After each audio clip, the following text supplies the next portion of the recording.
Hi everyone, and welcome to another webinar in our winter series. I would like to introduce Dr. Lucy Berg. She's Principal Lecturer at Manchester Metropolitan University and works at the intersection of cultural and literary disability studies and the critical medical humanities. She's a member of the Wellcome Institute Committee, Medical Humanities Arm, steering group of the Northern Network of Medical Humanities Research, editorial board, Journal of Literary and Cultural Disability Studies, Advisory Board, Wellcome Trust, Living Bodies, Objects, and Edinburgh University Press, Contemporary Cultural Studies in Contemporary Cultural Studies in Illness, Health and Medicine. Very welcome to our webinar, Dr. Beck. Thank you very much. I don't know if you need to see my face when I speak, and I don't know whether that's happening on screen right now. I think it would help for the video, wouldn't it? Yeah, I think I've Okay, put your face next to the slides. That's how I is can that see okay? it. Can you Yeah. see my face next to the slides? I can Okay? see, yes. That's cool. Okay. So thanks everybody. Thanks so much for inviting me. This is very much the beginning of a project that I've been thinking about for a while, which is about really the kind of meanings we attach to humans whose humanity is called into question, or who have to, where there has to be an argument made for the inclusion of particular categories of people into this sort of idea of the human. And so it emerges from the work that I've done around dementia and dementia culture, and the work that I've done around learning disability, people living with cognitive differences, strong differences, I suppose. I'd be really grateful for any comments or thoughts or suggestions that you have as well at the end. Okay, so apologies for this. It's a slide about erections. In the course of preparing for and thinking about this paper, my attention was arrested by the circulation of a post on X by the tech entrepreneur Brian Johnson, in which he shared screenshots of data from an overnight erection tracking machine for both himself and his 19-year-old son, whose name is Talmage, although I might be pronouncing that incorrectly, noting that his son, and this is a quote, son's duration is 2 minutes longer than mine. Known for devoting his time and significant wealth to the defiance of mortality, Johnson's post exemplifies a number of the characteristics of contemporary digital or surveillance capitalism, from the incursion of digital communication technologies into every facet of our lives, what Slavko Splitchild terms communication, in tandem with the liquefaction of the boundary between publicness and privateness, a process that has fundamentally altered, as Splitchild notes, how we communicate, perceive, and interact with the world, blurring the lines between work and leisure, public and private spheres. Johnson's revelation that his erections are the length of Titanic, 3 hours and 14 minutes, combines a sort of jokey popular cultural reference with the disciplinary logic of health tracking by the recording and comparison of various bodily functions, alongside the casual violation of ethical norms from both an individual perspective and in the context of conventional parent-child relationships. Instead, its intergenerational celebration of the rigidity and duration of the erections of father and son encapsulates a culture in which the boundary between the public and the private no longer structures our sociality or representations of ourselves and others in the world. So, I want to keep Johnson's unashamedly narcissistic, masculinist, and profoundly ableist logic of bodily perfectibility in mind throughout in what follows.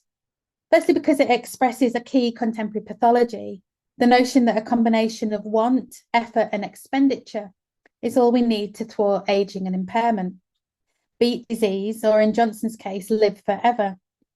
And because the imaginative terrain upon which it plays out is also profoundly gendered, racialized, and built upon by ever-widening economic and social inequalities, indicative of a conception of value that begins and ends in the desires and fears of an affluent white man, feverishly measuring his erections whilst the planet burns. Me, me, Unbelievably me, it me. And that's from Patricia Lockwood. No one is talking about this. So the first part of Patricia Lockwood's novel, No One Is Talking About This, expresses the kind of disturbing and dislocated conjunction of outrage, humor, violence, sentimentality, and banality that characterizes our interactions and engagement with contemporary social media platforms. Narrated in the third person, yet entirely focalized and mediated by the consciousness of an unnamed woman, raised to a certain airy prominence for asking, can a dog be twins? And thus invited to speak around the world as a portal celebrity. The narrative describes the entanglement of her life, work, and identity with digital culture. And using the kind of free and direct discourse, it recreates, as Rayleigh Marling argues, the effective flow of a consciousness fully immersed in a digital reality. And this is a quote. She opened the portal and the mind met her more than halfway. Inside it was tropical and snowing, and the first flake of the blizzard of everything landed on her tongue and melted. This description of a world in which all that is fleetingly solid instantly melts, disappears, and reforms, briefly to capture our increasingly attenuated capacity to attend to anything much for very long, is conveyed at the level of form and content, producing a reality that is apprehensible, as Marling adds, only in fleeting fragments. Comprising short and separated sections, paragraphs, and sentences, part one of the novel offers a funny and simultaneously bleak performance of a culture in which, and this is from Rayleigh Marling's reading again, every statement must be brief and catchy, attuned to the latest fad or outrage, to be part of the ongoing conversation that at the moment fascinates the largest number of people. Sometimes the subject was a war criminal, but at other times it was someone who made a highness substitution in guacamole.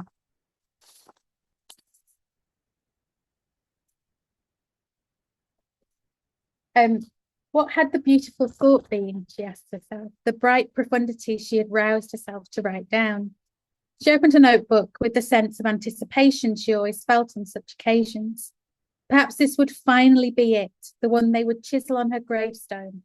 It read, Chuck E. Cheese can munch a hole in my new you-know-what. The narrative style, the use of the third person, vocalization, and free and direct discourse, declarative statements and questions in the second person. Why did the portal feel so private when you entered it, when you needed to be everywhere? Is a reflection upon the impact of digital culture, of communication, on both conscious assertions of identity, subjective and indeed communal experience, from the emergence of the kind of prosthetic memory works offered via smartphone notifications, to the recognition of the generic nature of experiences and reflections we may previously have imagined were peculiar to ourselves alone. What about the stream of consciousness that is not entirely your own? One that you participate in, but also acts upon you, the narrator asks. So Lockwood's exploration of contemporary digital sociality thus illuminates a desperate, perseverative impulse to connect, to reach out to others across the traffic and noise of cyberspace, to create an usness or momentary expression of community, and yet also a profound sense of disconnection or of dislocation. Her pronoun, which she had never felt particularly close to, travelled farther and farther away from her in the portal, swooping through landscapes of us and him and we and them. Occasionally it flew back to lie on her shoulder, like a parrot who repeated everything she said, but had nothing to do with her, who in fact had been left to her by some old weird aunt who on her deathbed had simply barked, deal with it. Mostly though, it passed into you, until she had no idea where she ended and the rest of the crowd began. The first part of the novel thus describes a world in which, as Marling notes, the boundaries of subjectivity have become so porous as to erase at least some part of the individual's self, performing what Jonathan Crary, In his provocative analysis of the political significance of sleep in late capitalism, 24/7, describes as the parcelization and fragmentation of shared zones of experience into fabricated microworlds of effects and symbols, and the relentless, disorienting, and ultimately anti-human logic of a 24/7 digital economy in which we're all compelled to engage, post, comment, like, and share to remind ourselves that we exist.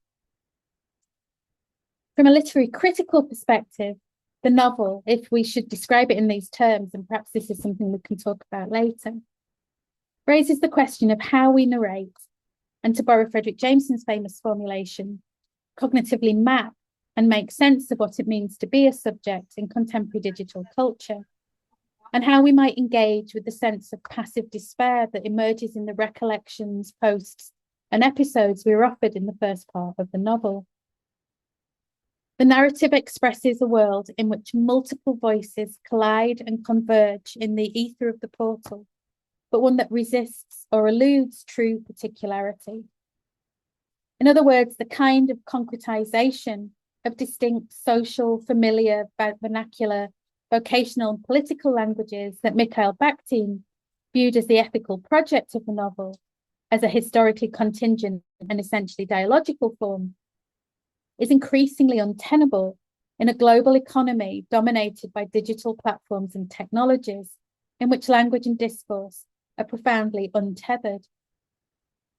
Instead, we're confronted with a vision of the contemporary in which assertions of identity, recognition, and shared experience, contained in comments such as me, unbelievably me, are simultaneously expressions of non-identity, fleeting, transient, pointless, and unanchored, or unmoored from the stability and peculiarity of a proper name, time, space, and place.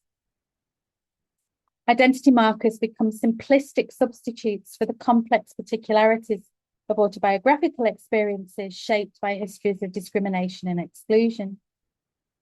The social world that emerges in the first part of the text is as disjointed, episodic, discontinuous, and disconnected from conventional forms of work, sociality, community, and relationships.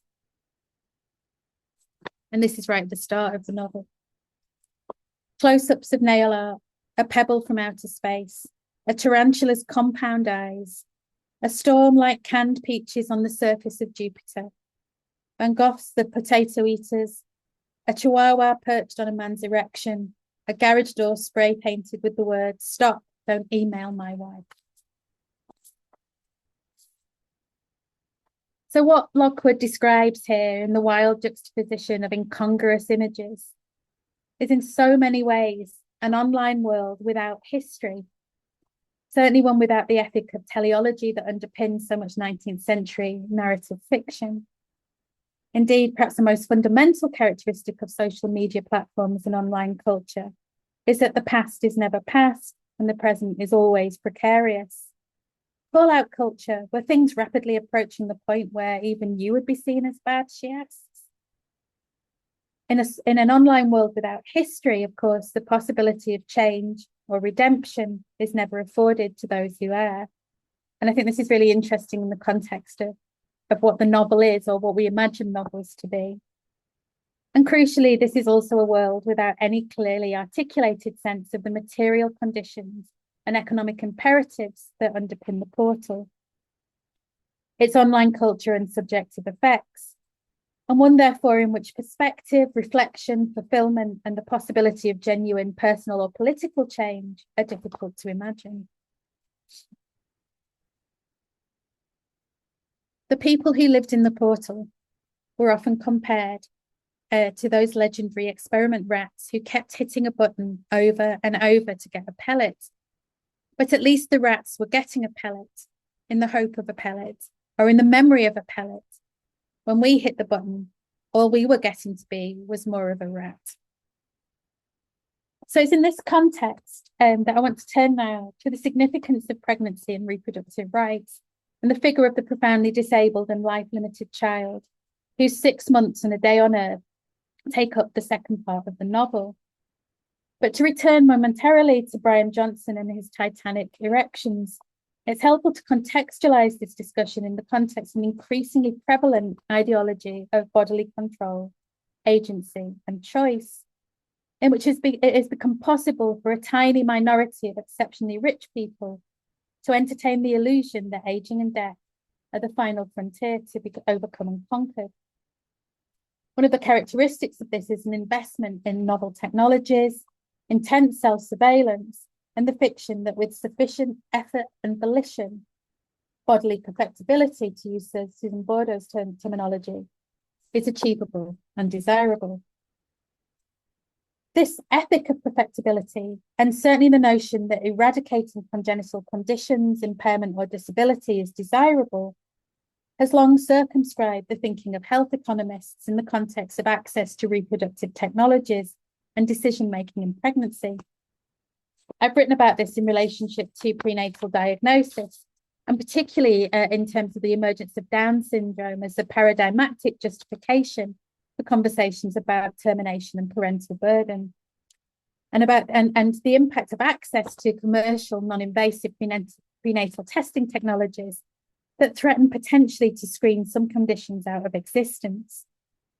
And I've also explored the complicated and messy collision between some strands of feminism and disability rights in this context, especially people like Alison Kafer's critique of the assumption that any future that includes disability can only be a future to avoid. And, you know, the allied notion that the decision to have a disabled child is to take on a kind of intolerable burden of care for any parent. And that framing of what we expect from human life, actually, which is often taken for granted. So clearly these questions take on a new urgency and difficulty in the face of the current assault on women's reproductive rights. And I think it exposes a fundamental sort of ideological fault line in a deeply ableist political culture that fetishizes choice and the freedom to consume for those with the financial means to do so, but denies the right to choose and to end an unwanted pregnancy, or the right for disabled people to flourish in the world. So I think, you know, clearly there's a lot happening right now that's very worrying and concerning. You know, and obviously I think it's interesting that given the kind of makeup of the new administration in the United States, you get kind of, we're going to see, particularly I think with Robert F. Kennedy, some interesting kinds of clashes between different factions of the kind of capitalist class in terms of what people in government might want to do, and the sort of global corporations, global pharma that RFK is kind of apparently out to curtail. So I think that's going to be an interesting, and probably deeply grim to see what happens there. Anyway, Lockwood's novel engages with the curtailing of reproductive rights and access to termination under the first Trump administration. Trump is described throughout as the dictator, in keeping with this kind of rejection of proper names throughout the text. The narrator's sister discovers that she's carrying a fetus with Proteus syndrome, which is an exceptionally rare genetic condition that causes the overgrowth of certain parts of the body, and therefore significant physical, often sensory and cognitive differences. So it can be any part of the body that grows more than another, but grows significantly more than other part of the body. And this is occasionally so significant as to be essentially incompatible, or described as incompatible with life. So in the novel, it's identified at 26 weeks. None of the doctors, nurses, or specialists ever breathed a word about abortion, because 26 weeks was already too late, because it was Ohio and the governor's pen was constantly hovering over terrible new legislation, because the hospital was Catholic and there was a statue of Jesus holding a farm animal in the lobby. So in the text, there's no possibility for her sister to decide to terminate the pregnancy, although she's told that the likelihood of the infant being born and living for very long is very small. So the significance of the diagnosis and the inability to access determination mark what we might describe as the eruption of the real in the text. An encounter with the immovable and material reality of death, human finitude and vulnerability, and the limits of medicine in the face of a condition that cannot be changed or cured. And I think it's always interesting when we confront these immovable objects that we can have no dialogue with, but have to accept. So although this has been read as essentially sort of traumatic or an expression of trauma by Sonia Alloway, who views the novel as a representative example of the post-human trauma novel, it is possible to recognize trauma in the text as both rupture, wound, and a generative site of meaning making.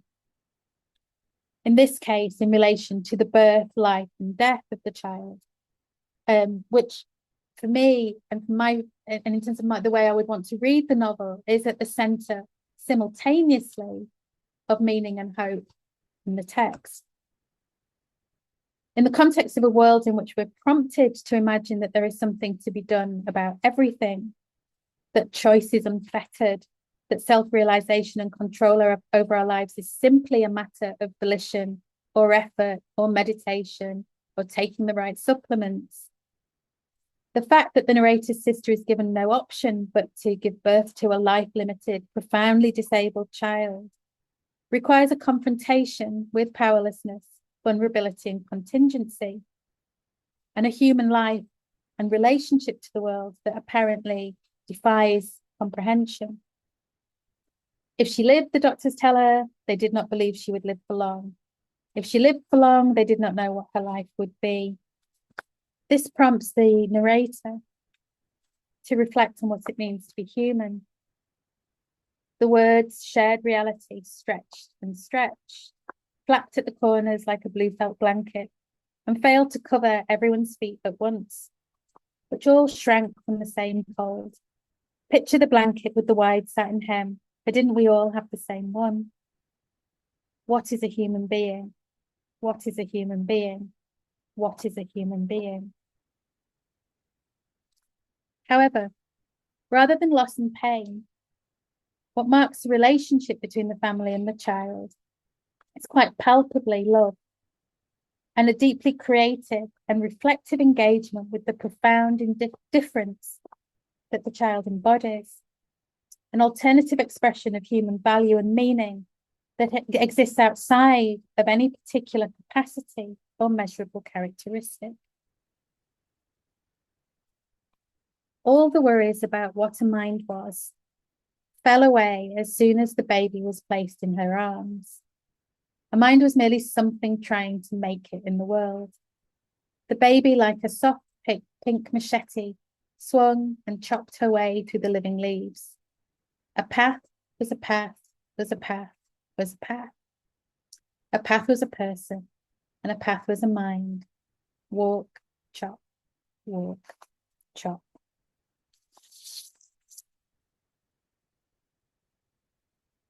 So while spending time with her sister and niece, the narrator detaches herself from the portal and its nets and is stilled and grounded, physically and emotionally, by her love and care for them both. The text, in its depiction of the relationships between the sister and the family and the baby, illuminates the kind of deep and complex physical, intercorporeal, and intersubjective kinship relationships that develop both prior to the child's birth and during the short duration of her life. Ways of being in the world that escape measurement, enumeration, comparison, and the relentless and empty temporality of 24/7 digital capitalism. And I think this is kind of where the title becomes so interesting, because obviously it lends itself to a range of readings. No one is talking about this is a kind of cliched stock comment about those things that everybody is talking about when we engage in social media. It's the kind of mock outrage, which it says, this is not on mainstream media. No one is talking about this. Of course, we're talking about those things all of the time. But perhaps the major insight of the text is that there are those things that no one is talking about because they're difficult to talk about, or because they elude sort of capturing in the sort of language that we might find available to us. And the descriptions of the relationships between the family and the child are about a meaning that exists in touch, in sight, in sensory experiences that can't be straightforwardly decoded or captured in language, in a kind of in the value of the present, a kind of crystallized, poetic, deep and rich meaning that can't easily be narrated, but which is nevertheless meaningful. And, you know, clearly as well, no one is talking about this, may well be the limits, the vulnerability, the finitude of lives, which are kind of so often denied by a kind of culture which is relentless and without the sort of traditional demarcations of working time, leisure time, night and day, a kind of empty, repetitive, temporal flow filled only with the opportunity to fill kind of online baskets with goods we might never buy. So what I'm interested in identifying, I suppose, and thinking through further is the significance of attributing such meaning and value to a life which is accorded so little and meaning and value in a culture that invests so heavily in a kind of bodily discipline, bodily perfectibility, beating disease, beating aging, and so on. Okay, so there's an added complication to reading the text as a novel, and you know, I think perhaps I should have sort of started with this, but I thought I would leave it to the end. Which is because it draws upon Lockwood's personal experience, both as someone with a reputation on social media and as the aunt of a child with Patricia syndrome who died in infancy. And I think it's so interesting, again, and it raises a lot of interesting questions about how we write novels today, that it is also kind of a story which is not a fiction.